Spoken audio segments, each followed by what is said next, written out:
this is Justin speaking. How may I help you? Certainly, ma'am. But sir, before I take your order, you have a menu with you. It is located at the table beside in your bed. Did you see it? May I have your name and room number, please? Thank you for information, Mr. Karan, of your room 122. May I get your order, please? May I suggest to you a lechon baboy? Is there anything else that you would like to add? May I repeat your order? Your order for main course is adobong baboy and leche plan. Did you get that your order right?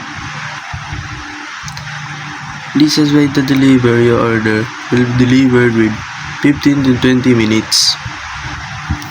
The total amount your bill is 400 pesos. You would prefer to pay in cash or room charge room?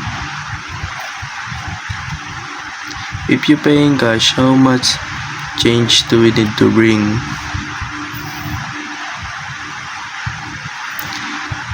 Is there anything else that I can help you?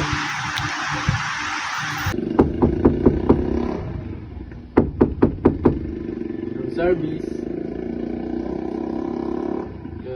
Hello. Hello, good afternoon, Mr. Karan. My name is Ceci Beleka from room service.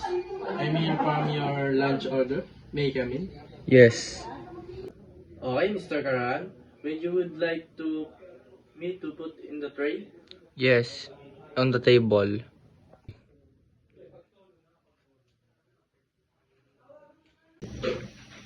Okay, Mr. Karan, I repeat your order. Your order is adobo baboy with rice and orange juice. Is there anything else I can do for you, sir? No thanks. Okay, Mr. Karan, thank you for calling room service. And enjoy your meal. Have a nice day.